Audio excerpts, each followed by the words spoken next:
The choices that we make is heavily influenced by the voices that we hear.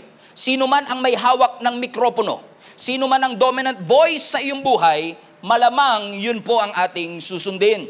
4 lang naman ang karaniwang boses na naririnig natin. Boses ng Diyos, boses ng kaaway, boses mo, o boses ng mga taong nakapaligid sa iyo. All of these things are competing for your attention. And most of the time, we are struggling to discern which is which. Sino ang sa Panginoon? Sino ang aking boses? Sino ang boses ng ibang tao para sa akin? Kaya po sabi ng John chapter 10 verse 27, everybody read, "My sheep listen to my voice. I know them and they follow me." Now notice, ang sabi ng scripture, my sheep. And usually kapag tayo bilang Christian, pinag-uusapan ng pagiging tupa, minsan cute na cute pa tayo. Ang cute, tupa ako ni Lord. Pero actually, in the context of John chapter 10, it was not a compliment. It was actually kind of an insult. Kasi ang tupa is one of the dumbest animal. They cannot decide on their own. So para sabihin ni Jesus, kayong mga tupa, ang mga tupa, they listen to my voice. Everybody say listen.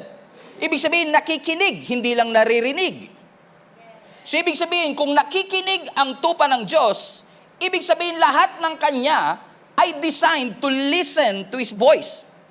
Every Christian is designed to hear the voice of God. Kailan yung sinabihan ko niyan, hindi kayo na-excite. Every one of us who place our faith in Jesus Christ is designed to hear the voice of God. It's not easy, but it's the truth. Hindi madaling ma-discern ang boses ng Panginoon, pero dinisenyo tayo ng Panginoon na marinig ang kanyang tinig. Ang Diyos laging nagsasalita, and He's speaking to you. He keeps on reminding you and getting your attention, but usually hindi natin marinig ang boses ng Panginoon because we want God to say what we want Him to say. Kung ano yung gusto nating sabihin, yun ang gusto nating sabihin ng Panginoon. Kung ano yung gusto nating marinig, yun ang gusto nating sabihin ng ating Panginoon. But unfortunately, hindi po yun ang nangyayari.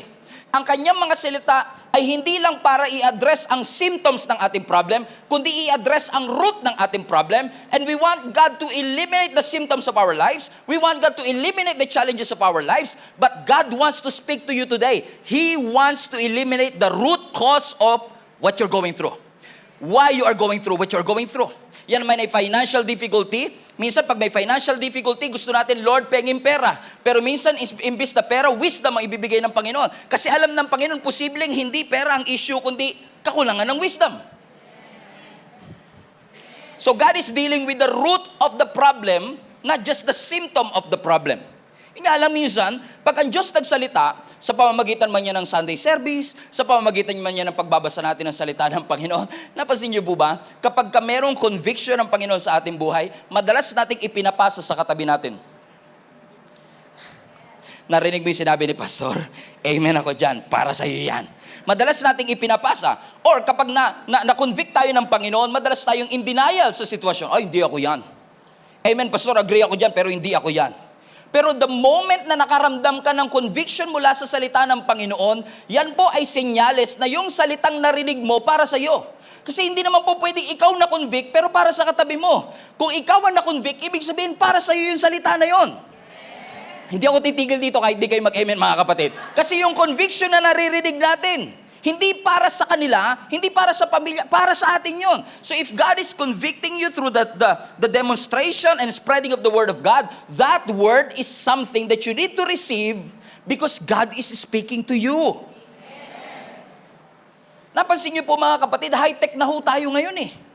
At napansin ko, habang pa-high-tech ang ating teknolohiya, pahirap nating marinig ang boses ng Panginoon. Naalala niyo po yung mapa dati? Ang mapa dati binabasa lang. Pero ngayon ang mapa naririnig mo na. Amen? Through Google Maps. Through Waze. Dati binabasa mo lang, tinitignan mo lang, pero ngayon naririnig mo na. In 300 meters, turn left. In 400 meters, make a U-turn. In 500 meters, exit right. Naririnig, you don't have to look at it, you just have to listen to it. Amen? So the advancement of the technology made us not just look at it, but hear it. Maririnig natin. Yung tinig ng taong nag-guide sa atin. At kapag lumagpas tayo, papabalikin tayo. Napansin niyo ba mga kapatid, kahit lumagpas ka, dadaling ka pa rin niya sa same destination. Madedelay ka, pero same destination. Ibig sabihin, kahit sumuway tayo ng sumuway sa boses ng Panginoon, doon ka pa rin niya dadalhin sa kanyang pagtawag. Naalala ko dati, nung tinawag ako ng Panginoon para magpastor, 3 taong kong tinakasan. And then somebody told me, kahit anong takbo mo, doon ka pa rin babagsak kasi doon ka tinawag ng Panginoon. Na-realize ko, ba't ako mag-aaksaya ng panahon na hindi sundin ang tinig? Narinig ko na eh. Sinabi niya, make a U-turn. Sinabi niya, turn right. Pero minsan nahihirapan akong i-distinguish kasi nga meron akong sariling gusto. And the advancement of technology, napansin niyo mga kapatid, is killing our desire to hear God more. Amen. Napansin niyo pag nag-waze tayo, di ba? Pag nag-waze ka, nagda-drive ka, you are asking God for direction. Parang nagtatanong ka ng direction. And sometimes kapag nasa highway ka, ilang minuto na, hindi pa rin siya nagsasalita. At kung talagang desidido ka makapunta sa destination mo on time, curious ka. Ba't kaya hindi nagsasalita yung Waze? Ba't kaya hindi nagno-notify ito? Curious ka, you know why? Because you want to get to your destination as fast as you could. If you're really serious about it. Amen? Kasi minsan may nagsabi sa akin, Pastor, di ko marinig ang Panginoon. Parang hindi naman po siya nagsasalita. Lord, magsalita ka nga po. Para ba sa cellphone natin, yung may notification ba? Gusto natin every time God speaks, magno-notify sa atin. Pero it's possible mga kapatid na natanggap mo na yung message, pero ayaw mong basahin. Nag-notify siya, pero natatakot tayong basahin yung sinasabi ng Panginoon kasi madalas yung sagot niya ay hindi natin gusto. Sabi mo sa katabi mo, parang ikaw na topic ngayon. Okay. Bakit? Nandun yung notification, pero wala. Kaya minsan, halimbawa, live stream natin, we supposed to stream our services 7 minutes before the actual service. At pag mga 5 minutes na lang, wala pa rin notification, marami na mag-message, Pastor, wala pa rin ba tayong live stream? Pastor, wala pa rin ba tayong live stream? Because they want to be notified kung may live stream. And then I found out and I realized kung totoo kang follower, kahit walang notification, pupuntahan mo yun. If you're really serious about listening and tuning into the right channel, kahit na walang notification, pupuntahan mo kung interested ka. If you're really serious about hearing the Word of God, you don't have to wait for the notification. Amen, mga kapatid. Why? Because most of the time, mga kapatid, because of the voice that we hear, the wants and the desires, it's now clouding our judgment and discernment to hear the voice of God. Siguro dahil marami po sa atin, fasten your seatbelt, siguro dahil marami po sa atin, we settle for convenient and selective Christianity. Pansinin nyo, pag nag-post po tayo, for example, ng post na, you are worth it. Sigurado ang dami likes niyan, you are worth it. You are who God says you are. You are stronger than you think you are. You got what it takes. Siguro ang dami talagang likes and comments yan because it comforts you. Nagbibigay ng kapanatagan sa iyong puso. And those words are true. Totoo yan, that you got what it takes. Totoo that you are worth it. Pero paano naman yung mga words that challenge you? Paano naman yung mga words that requires your obedience? Love your enemy. Serve the Lord with gladness. Yun yung mga ayaw natin mapainggan. Unfortunately, yung mga 12 noon service, they are selective to what they want to hear. Kasi nga, yung mga 3 p.m. perfect ko kayo, hindi kayo nagkakamali. Pinipili nila yung kanilang gustong marinig. Those are true words, pero marami sa atin naging selective. Naging convenient. Selective, saan ako ministry papasok? Selective, anong oras ako magsaserve today? Selective, anong verse ang aking susundan? Naging selective ang obedience, naging selective ang commitment, but there is a level of intimacy with the Lord na hindi mo ma-achieve kapag naging choosy tayo. Come on, 3 p.m. service.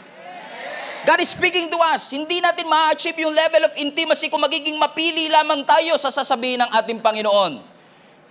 If we really are serious about following Jesus Christ, lahat ng messages ni Jesus at lahat ng methods ni Jesus, we are willing to follow and to obey. Kaya lagi ko sinasabi, madali lang naman talagang maging Kristiyano. Kung pipiliin mo lang yung susundin mo, tanggalin mo yung love your enemy, madaling maging Kristiyano. Tanggalin mo yung 7 deadly sin, madaling maging Kristiyano. Pero mas mahirap siya kasi alam natin mga kapatid na may itinuturo po ang Panginoon sa atin. And God is speaking to us today, but the question is this, are we listening? Are you listening? Pastor, nagsasalita ba ang Panginoon sa akin? Di naman ako pastor. Yes. Nadaya tayo ng kaaway na ang pakikinig sa salita ng Panginoon requires special ability. Hindi po. Ang pakikinig para marinig natin ang boses ng Panginoon, it doesn't require you to have a special ability or a special hotline because they need special people. Hindi po, mga kapatid. Hindi mo kailangan maging theologian para marinig ang boses ng Panginoon. Hindi mo kailangan magkaroon ng master's degree para marinig ang boses ng ating Panginoon. Hindi mo kailangan maging pastor para marinig ang boses ng ating Panginoon. Kasi kung gusto mo talagang lakaran ang kalooban ng ating Panginoon, gusto rin ng Diyos na malaman mo ang kanyang kalooban para malakaran mo ito as soon as possible. He loves you so much. He cares about you. At sa mga panahong hindi natin siya marinig o hindi natin siya susundin, God is so gracious na kakatukin kanya uli para makuha ang iyong atensyon. Sa mga panahon na tayo ay tatakas at iiwas, magsasalita uli ang Panginoon because He cares for you. Ayaw kanya makagawa ng isang desisyon na pagsisisihan mo habang buhay. Kahit na maging matigas ang ating ulo, He will keep on speaking. Kahit na ayaw natin sumunod, He will keep on knocking to us.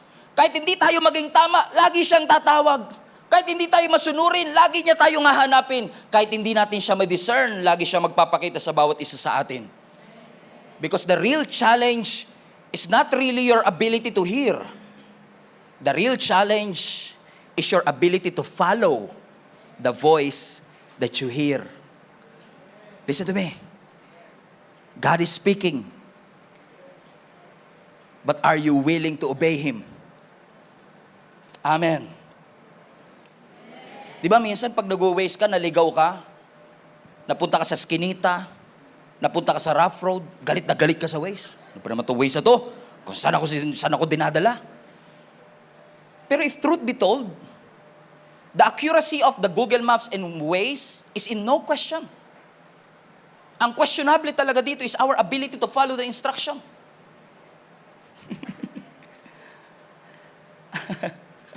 Amen. So it's not really our ability to hear the word. We always hear God speaking. But are we ready to listen? And not just listen, but to make a decision to follow the voice of God. Hindi nyo ako pinapansin, pero I'm continue anyway. Why? Because your decision determines your destiny. If you will say yes to the Lord, you will experience the miraculous. But if you will say no to the Lord, you will miss all the purposes that God has intended for you to receive. The decisions that you will make today will set the trajectory of your life for the years to come. Ang maling daan, hindi mapupunta sa tamang destinasyon. But it's your choice to follow the voice of God. Di ba yan ang dahilan kung bakit nagkasala yung una nating magulang? Maling boses ang kanilang pinakinggan. Narinig nila ang boses ni Lord, narinig nila yung boses ng ahas, pero mas sinunod nila yung boses ng ahas. Ang hirap talaga. Si Adan, pinakinggan si Eva. Si Eva, pinakinggan yung ahas. Wala sa kanilang nakinig sa Diyos. Ulitin natin.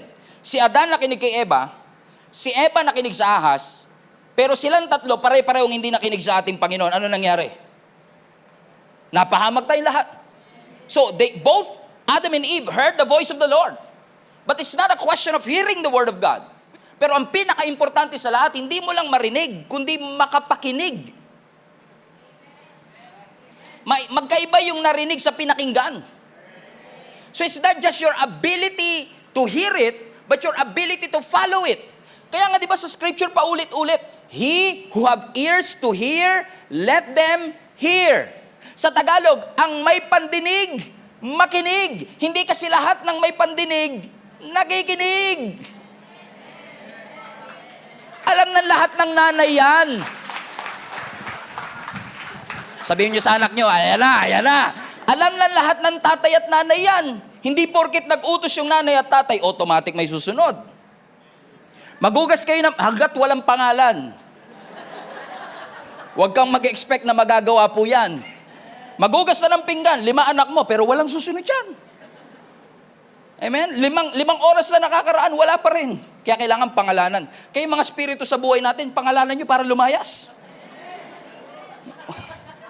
Oo. Kaya pag di mo pinangalanan nyo, mananatili yan eh. Di ba? Lahat sila narinig yung utos, pero hindi lahat willing makinig. May kilala kayong kinilig, ayaw na makinig? It happens all the time. Kasi yung pakiramdam at feelings, nakakabingi. Ang business, nakakabingi. Ang gustong-gusto nakakabingi. Sabi ng Lord, bitawan mo na yan. Ayoko, Lord. Di nyo siya naiintindihan. Wala po kaming ginagawang masama. Wala pa. We start making excuses as to why we can follow the Lord. Pag pinipreach, pag binabasa, wow, these are wonderful commandments. These are wonderful words from the Lord. But the moment that it involves us, napansin nyo, lahat ng tao gusto ng pagbabago hanggat hindi sila yung kailangan magbago. Kasi once na tayo na yung kailangan magbago, hindi ako agree dyan. Pero all of them are willing to change. Pag nag-pray sila, baguhin mo yung asawa ko. Baguhin mo yung anak mo. Pero never pinag-pray, baguhin mo ako. Laging sila ang kailangan magbago. Amen? We start making excuses as to why we can't follow the voice of God. Naalala ko tuloy si Moses. Si Moses, mga kapatid, sa Scripture, sa Old Testament, siya ay Hebrew boy, pinanganak na Hebrew, pero lumaki sa Egypt. To cut the long story short, mga kapatid, dahil si Moses naman talaga ay Hebrew, and he knows it, one day, habang siya naglalakad-lakad, nakakita siya ng isang Egyptian na ginugulpe ang kapwa niya Hebrew or Jewish. At dahil sukang-suka siya sa injustice, hindi niya maatim na yung kanyang kababayan ay ginugulpi ng Egyptian na by the way nagpalaki sa kanya. Unfortunately, napatay niya itong Egyptian na ito. At nung napatay niya yung Egyptian, may nakakita sa kanya. At dahil may nakakita sa kanya, may nagsumbong sa kanya sa presidente ng Egypt. At dahil nasumbong siya sa presidente ng Egypt, wala siya nagawa kundi tumakas. He fled for his life. At napunta siya sa wilderness of Midian. At ang kanya naging trabaho ay tagapag-alaga ng tupa. Come on now, are you still with me? Now, sabi ng Scripture, habang siya'y nag-aalaga ng kanyang tupa, nagulat siya kasi nakakita siya ng isang halaman na umaapoy pero hindi nasusunog. He was fascinated by it. Paano kaya nangyari ito? Halaman, umaapoy, pero hindi nasusunog. And then sabi ng Exodus chapter 3 verse 4, when the Lord saw that he had gone over to look, God called him from within the bush. At sabi ng Panginoon sa kanya, Moses, Moses. Ba't nga kaya pag si Lord required na may base, no? Moses, Moses. And Moses said, here I am. Do not come any closer. Take off your sandals, for the place where you are standing is the holy ground. And then he said, I am the God of your father, the God of Abraham, the God of Isaac, and the God of Jacob. And at this, Moses hid his face because he was afraid to look at God. So I want you to notice something. Nagsalita ang Panginoon, narinig ni Moises. Nagpakilala ang Panginoon, nakita, na-recognize ni Moses, ito ang Panginoon. To the point na nung na-recognize niyang ito ay Diyos, tinago niya ang kanyang mukha because of fear. Because he know he's unworthy. And then the Lord goes on, and on verse 9, ang sabi ng Scripture, and now, the cry of the Israelites has reached me, and I have seen the way the Egyptians are oppressing them. So now, go. I am sending you to Pharaoh to bring my people, the Israelites, out of Egypt. Have you seen it? You don't see it. So sabi ng Scripture, yung panalangin ng mga Jewish people, yung panalangin ng mga kababayan mo ay nakaabot sa aking trono. Their groan reached my throne. And because I am a faithful God, I'm going to deliver all of them from slavery at lahat sila ay lalaya sa pagkaalipin. Now, kung maririnig mo yun, at ikaw si Moses, Hebrew ka, Jewish ka, this has been a 100-year-old promise. Pinangako ng Panginoon sa kanila na magkakaroon sila ng sariling lupa at sila magiging malaya. At nung sinabi ng Panginoon, finally, the promise has come. Matutuwa ka kaya? Come on now. Matutuwa ka ba? Yes. Amen. Matutuwa ka because yung mga kababayan mo kasama ka na ay magkakaroon ng kalayaan. Finally, hindi na kayo slave. You have to understand, 430 years silang alipin. And finally, sabi ng Panginoon, malaya na kayo. What a great news. Pero look at this, sabi ng Scripture, narinig ko ang panalangin ninyo. Pinalaya ko na kayo, kaya ikaw, bumalik ka doon. At ikaw ang gagamitin ko para mag-lead ng nation of Israel palabas ng Egypt. Tingnan nyo ang verse, watch this, fasten your seatbelt, verse 11. But Moses said to God, pag nakarinig kayo ng but, delikado tayo niya. But Moses said to God, who am I that I should go to Pharaoh and bring the Israelites out of Egypt? Have you seen it? Sabi ng Lord, narinig ko ang lahat ng inyong mga panalangin. Ilalabas ko na ang mga Israelites mula sa Egypt papunta ng Promised Land. Sabi ni Moses, yeah! Kaya ikaw ang gagamitin ko para bumalik. Ha? Lord, pag malaya lang. Huwag niyo na ako damay dyan. Masaya naman ako para sa kanila eh. Pero all of a sudden, sabi ng Panginoon, masaya ka? Ikaw ang gagamitin. Ikaw ang gagamitin ko to lead. Ano ang sabi ni Moses? Lord, who am I? Napansin niyo mga kapatid? Alam ni Moses ang kalooban ng Panginoon. Narinig niya ang kalooban ng Panginoon. May problema ba tayo doon? Wala. Ang problema, hindi niya kayang isurrender ang kanyang sarili sa will ng Diyos. Yun ang problema. Ang problema, alam natin ang vision, pero we don't want participation. Lord, ang ganda ng plano mo, pero kayo na lang dyan. Huwag niyo akong damay dyan. Ang ganda ng plano mo para sa mga Israelites, ang ganda na lalaya na sila, finally narinig nila, I love what you're doing, Lord, but I don't think I can do it. Ang ganda ng vision mo para sa simbahan, pero ayoko ng participation, Lord. Kasi ninyo, si Moses, agree siya dun sa promise. Agree siya dun sa vision, but he object his participation. Ayaw niya mag-involve. So it's not the issue of, did you hear the will of God? Did you hear the voice? He heard the voice of God. But unfortunately, narinig niya lang, pero ayaw niya mag-participate. Narinig niya, pero ayaw niya mag-involve. Gusto ko mag-lead, pastor. Gusto ko mag-serve sa Panginoon, kaso ang aga ng call time eh. Does it make sense, isn't it? Amen? Bakit mga kapatid? Kasi ang conviction, hindi magiging klaro kung masyado tayong in love sa convenient. Hindi talaga natin mararamdaman ang conviction ng Panginoon kasi lagi lang natin gusto yung convenient. Gusto ko maglingkod sa ating Panginoon kaso masyadong malayo ang church. And I'm always inspired by some of our volunteer na galing pa ng Laguna, gumigising ng 4 a.m. to get here on time on 7 a.m. And they are not just doing it once a week. They are doing it 3 or 4 times a week without even a complaint.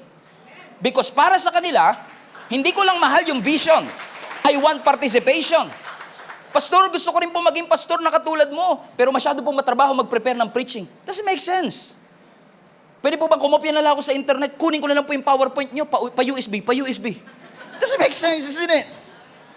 Gusto ko po magbigay, pastor, kaso ang daming gastos ng Christmas season eh. Ibig ba sabihin, mas matimbang yung pera kesa obedience? Ibig ba sabihin, mas matimbang ang comfort kesa conviction? Come on now. Ang sabi ni Moses, ang ganda eh. Ibig sabihin, yung plano ng Diyos, yung promise ng Lord, diretso. Yung promise ng Panginoon, totoo. Pero ang sabi rin ng Panginoon, if you want that vision to become a reality, you have to participate. You have to make yourself available because the preaching of the gospel will never cease hanggang sa muling pagbabalik ng ating Panginoong Yesus. Hanggat meron pang isang kaluluwa na hindi tumatanggap sa ating Panginoong Yesus, tuloy ang misyon. Tuloy ang paglakad ng simbahan. Amen. In fact, lagi ko sinasabi sa leaders natin, wala pong irreplaceable sa kingdom ni Lord. Lahat po tayo pwedeng papalitan. Lahat po tayo pwedeng huminto.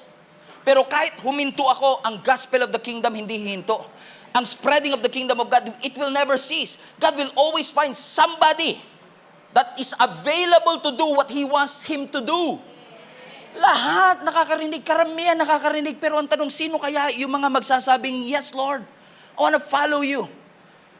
Now this is challenging.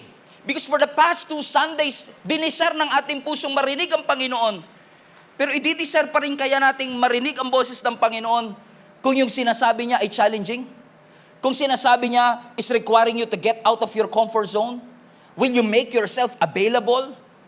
Ang sabi ng 2 Timothy chapter 4 verse 2, preach the word of God. Be prepared whether the time is favorable or not. Patiently correct, rebuke, and encourage your people with good teaching. Watch this. Ano sabi ng scripture? Ipangaral mo ang salita ng Panginoon and be prepared. Everybody say prepared. Now, the Greek word for that word prepared is actually be available. At pag sinabi mong be available, be ready and available to be used. Pag sinabi mong available, dapat ready to use ka anytime. But that ability Availability rather. Pero yung availability mangyayari lang kapag nagawa natin na maimbitahan ang presensya ng Panginoon sa ating buhay. Ang availability natin requires us that we make room for God to move. The availability will require us to make room for His purposes to manifest in our lives and for God to inhabit in our hearts. At kapag hindi nanahan ng salita ng Panginoon, walang conviction, hindi natin i-desire to be available. Naalala niyo si Prophet Samuel last Sunday? Kinausap siya, tinawag siya ng Panginoon in the middle of the night. In the middle of the night. Hindi nyo alam, no? Nagpapanggap lang yung tumawa lang iba, di nila gets. Okay? In the middle of the night, tumawag ang ating Panginoon. Hindi sinabi ni Prophet Samuel, Lord, it's too late, sarado na po ang opisina. No. He said, speak, Lord. I am listening.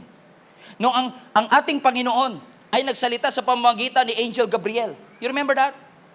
In the first book of the New Testament, in Matthew. By the way, from Malachi to Matthew,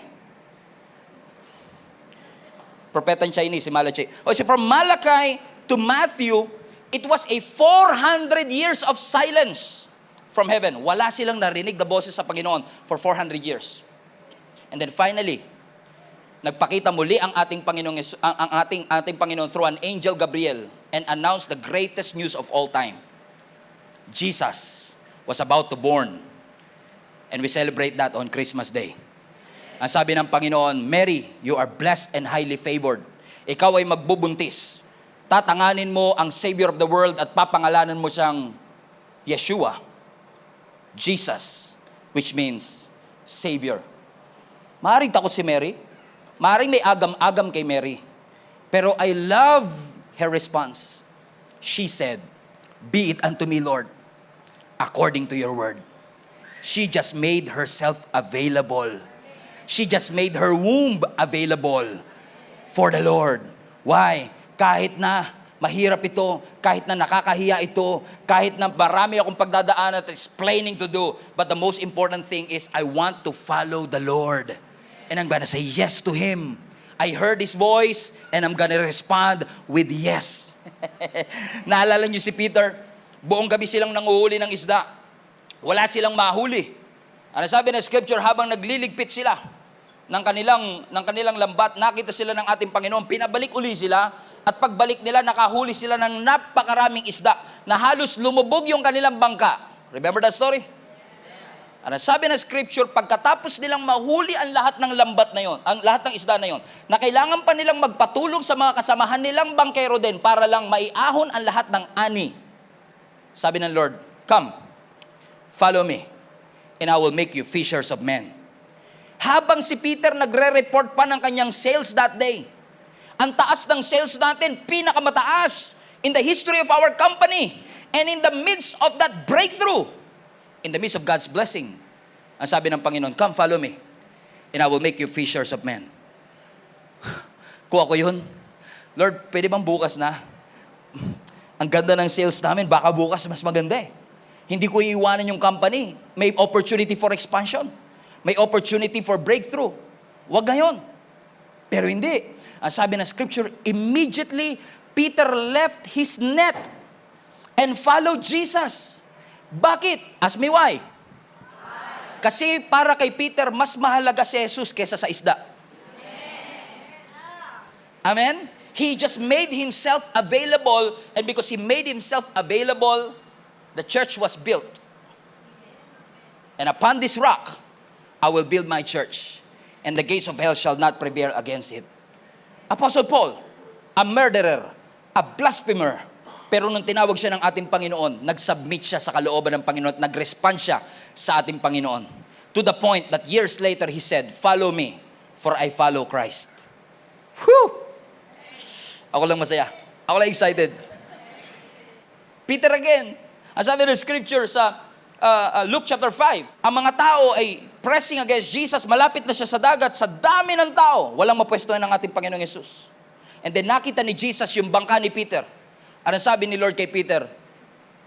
Pwede ko bang hiramin ang iyong bangka? Gagamitin ni Lord as a podium, as a platform, as a stage, tutungtungan niya so that He can see the people. Pwede sabihin ni Peter, Lord, Kakagaling ko lang, puyat po ako. Nagliligpit po kami ng lambat. Wala po kaming panahon dyan. No. Ang sabi ng scripture, ipinahiram niya yung kanyang bangka. At dahil, and by the way, in the midst of frustration, kasi wala silang nahuling isda. Nung pinahiram niya yung kanyang bangka, pagkatapos ni Jesus mag-preach, pinabalik sila sa laot, nakahuli sila ng maraming isda. Kasi pagkatapos ng obedience, laging may blessing, kapatid. You just have to make yourself available. Kahit ikaw ang pinaka-talented na tao sa buong mundo, if you're not available, your talent is nothing. Kahit ikaw ang pinakamagaling, pinaka-gifted in what you do, if you're not available, aamagin yung gift at talent na meron ka. In fact, when I started in the ministry, I don't know anything about pastoring. I don't know anything about being a pastor of the church. I know how to pastor the young people because I've been a youth pastor for 10 years. But after that, it's a different story when you pastor a church. Sabi ko nga, nung youth pastor pa ako, madaling mag-prepare ng preaching. Alam niyo po kung bakit? Kasi alam ko, puro youth ang kausap ko eh. Pero pag pastor ka ng simbahan, you have to prepare by God's grace, exegete, hermeneutics, the Word of God properly so that everybody can relate to it. Hindi po pwedeng pakbit lang ang iyong iluto kasi yung mga gusto ng hotdog, hindi makakakain. Hindi naman din pwedeng hotdog lang ang iyong lutuin kasi yung mga gusto ng gulay, hindi makakakain. It's a different challenge. I don't know anything. Pero pag tinatanong ka, ako, pastor, paano po ba maging pastor? Just make yourself available. Ano man ang ilagay ng Panginoon sa iyong kamay, just make yourself available. And He's gonna do miraculous things in your life if you're willing to follow the voice of God. Follow His voice. Bihira ko ito ikwento. Pero 10 years ago, when I started pastoring the ministry, nasa gitna po tayo ng transition kasi we are transitioning from our old place in Baypaho, Caloocan. GM Monumento tayo pero wala tayo sa monumento. So ang prompting ng Panginoon sa akin, ilipat ang church building natin sa mismong monumento. Okay? So from 13,000 na rent natin noon, wala pang utilities. Nung lumipat tayo dito, nung maliit pa ito, ang naging renta natin is from 13,000 to 44,000. It's a huge step of faith. Walang nadagdag na member, walang kahit ano, it's just faith. Okay? On top of that, dahil bodega to before, we have to renovate everything. So nirenovate po namin, hindi pa ganito yon, maliit pa lang yung place natin, nirenovate natin. Ang initial assessment, 300,000. Pero nung natapos yung construction, almost 1 million including yung mga upgrade na mga gamit natin. Alam nyo, hindi pa nagsisimula yung construction. Bihirang-bihirang mangyari pero narinig ko ang malakas na boses ng Panginoon from within. Ang sinasabi niya sa akin, lahat ng laman ng bank account ninyo, ubusin ninyo, i-donate nyo sa church. Hindi ko yun nire-recommend kung hindi nyo narinig sa Panginoon. Naalala ko nung narinig ko yun, Stephen, Jenny, lahat ng savings ninyo, na pinaghandaan ko bago ako magpastor, kasi alam kong walang future sa pagpapastor, ubusin nyo lahat, i-donate nyo sa church. Alam mo yung mukha ko nun? Screenshot nyo to. Ito yung mukha natin pag may sinabi ang Lord, tas di natin gusto, tas nagmamakaawa tayo, change it. Change it.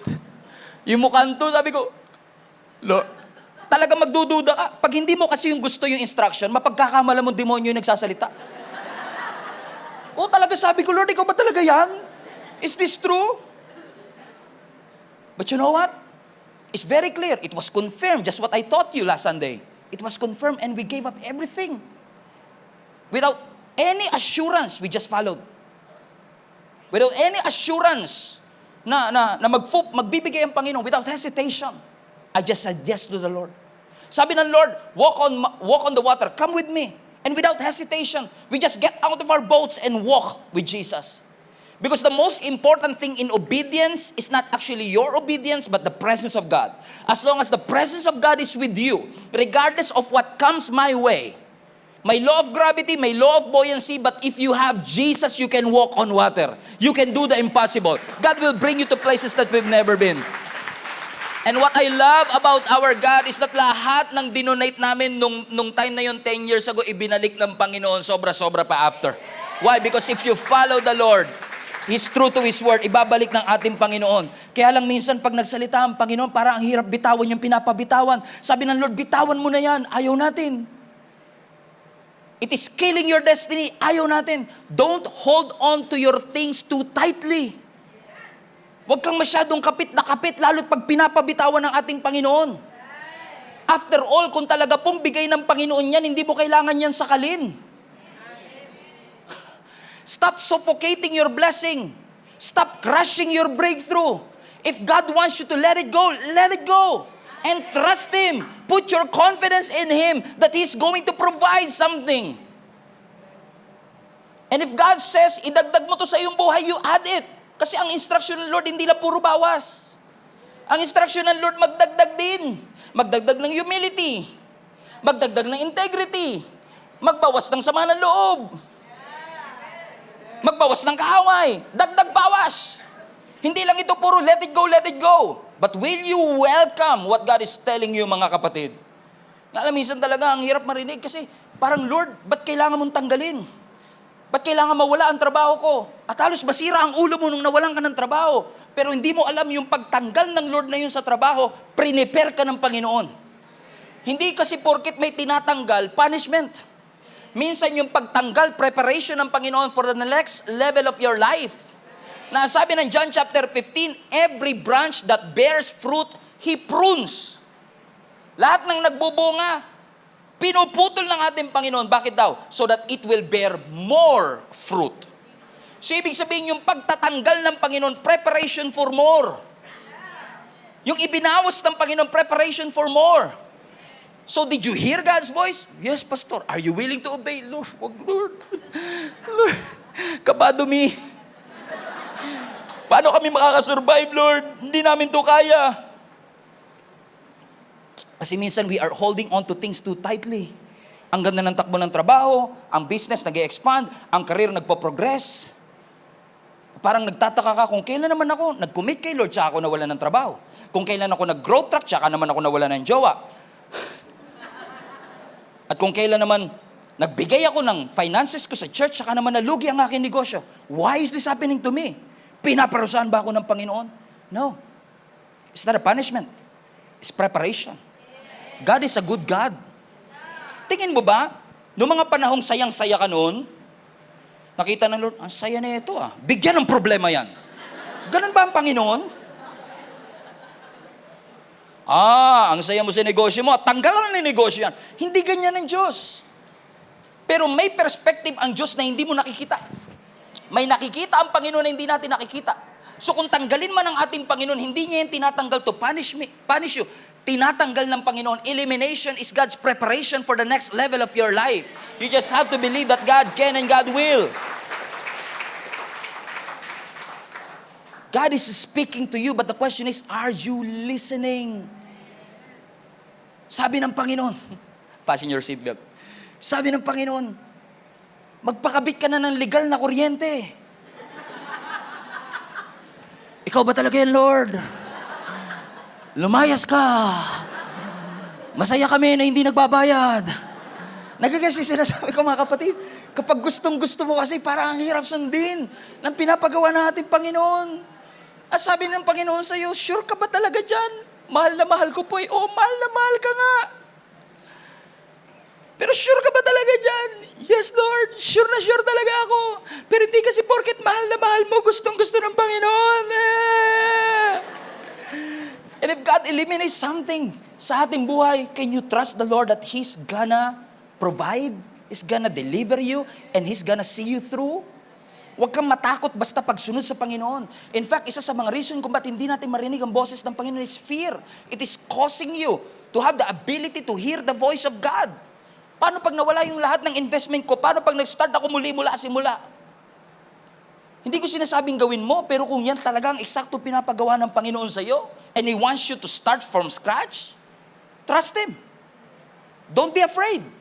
You know why? Because greater is He that is in you than everything that you've lost. Come on now.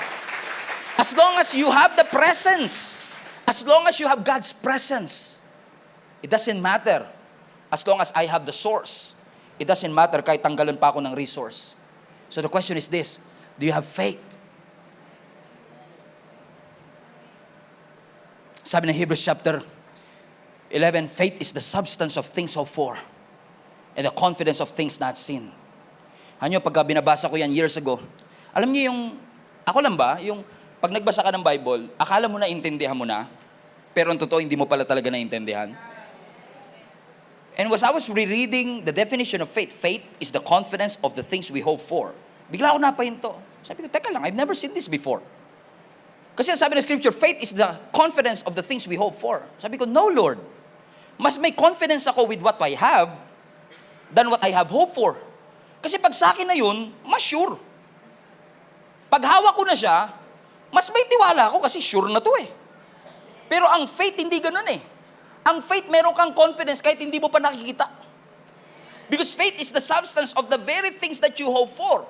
But will you trust the Lord na anumang bagay na pinapabitawan, pinapapasan, mga bagay na pinapaiwan at pinapalagay ng Lord sa ating puso is something that we really need in order for us to walk in God's purposes in our life? Trust Him. Ang sabi ng Psalms 46 verse 10, be still and know that I am God. Everybody say, be still. Manatili tayo sa Panginoon at makikilala mo ang Diyos. Now, every time this verse is being preached, usually, we interpret it like this one. Gusto mo bang marinig ang boses ng Panginoon? Yes, Pastor. Be still. Umupo ka, buksan mo notebook mo, labas ka ng ballpen, lagay mo yung divine stabilo mo. Alam niyo yung stabilo? And wait for Him. Lord, I'm waiting for you. Lord, I'm waiting for you. Hindi mali yun, pero hindi yun ang context ng Psalms 46. Actually, if you read the entire text ng buong chapter ng Psalms 46, this chapter is all about war and chaos. Nasa gitna ng gera ang nation of Israel habang sinusulat ito ng psalmist. At sabi ng Panginoon sa kanila, in essence, mga kapatid, be still. That's interesting to me kasi majority ng mga psalms, kapag sinulat, laging third person. Actually, itong Psalms 46 verse 10, pag binasa mo sa chapter 1, Psalms 46 verse 1, everybody. Hindi, 46 verse 1, 10 yun eh. Ano yung verse 1? God is our refuge and our strength, the very present help in times of trouble. Napapansin niyo yung psalmist is writing in a third person. God is my refuge and our strength. But all of a sudden in verse 10, biglang si Lord na mismo nagsalita, be still and know that I am. So hindi na He is, I am. All of a sudden, biglang nagpakita ang Panginoon na sinabi niya, be still. Now, listen, in the context of trouble, in the context of war, ang sabi ng Panginoon sa nation of Israel, be still. In the Hebrew, Rafa, nang ibig sabihin is to cease. C-E-A-S-E. Stop it. In the midst of war and chaos, sabi ng Lord, stop it. Be still. Stop the fighting. It was a call for all of us na huminto at mag-reflect. Stop fearing. Why are you fighting for a battle that you should not fight in the first place? The battle is the Lord's. At habang nasa gitna sila na paikipag-away nila sa kanilang mga kaaway, sabi ng Lord, stop! Be still. And when you stop fighting, and when you stop fearing, you will know that I am God. Now, the revelation is in the Hebrew. The word know in the Hebrew means acknowledge. Ibig sabihin, God was there all along. Yun nga lang, hindi mo siya mapansin because you're so busy fighting. Kaya sabi ng Panginoon, what's wrong with you? Stop it! Stop the fear! And acknowledge me. I am with you. Your refuge and your strength. Sabi ng verse 1, He is your refuge. He is our refuge. He is our strength. Ibig sabihin, hindi mo kalaban ng Diyos. Kakampi mo siya. He is asking you, stop fighting. Stop the fear. Ihinto mo ang lahat ng takot. And acknowledge that God is with you. You will never know me if you will continue to fight the battles that you're not supposed to fight. Stop the fight. Stop the war. Stop the battle. And know that I am the Lord.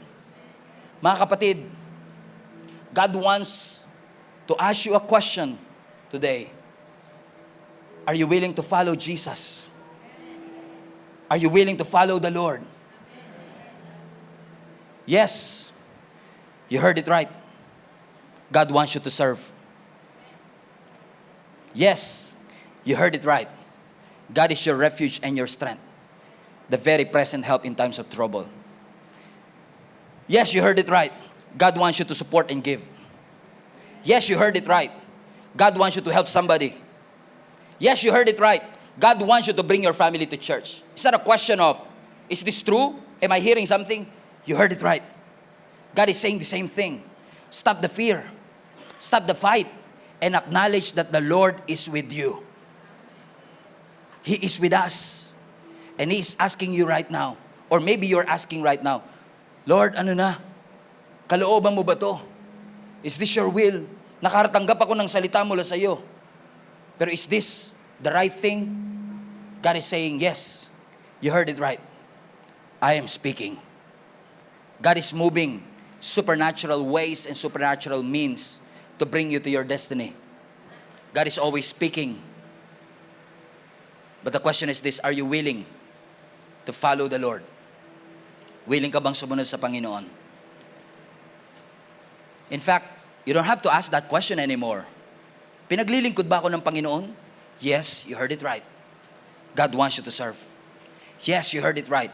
God wants you to go through the growth track. Yes, you heard it right. God wants you to be part of our link-up group. Yes, you heard it right. God wants you to have a deeper relationship with Him in 2024. Yes, you heard it right. God wants you to read your Bible every day. Yes, you heard it right. God wants you to pray without ceasing. Yes, you heard it right. God wants you to keep on listening to the Word of God so that your faith will arise. You heard it right.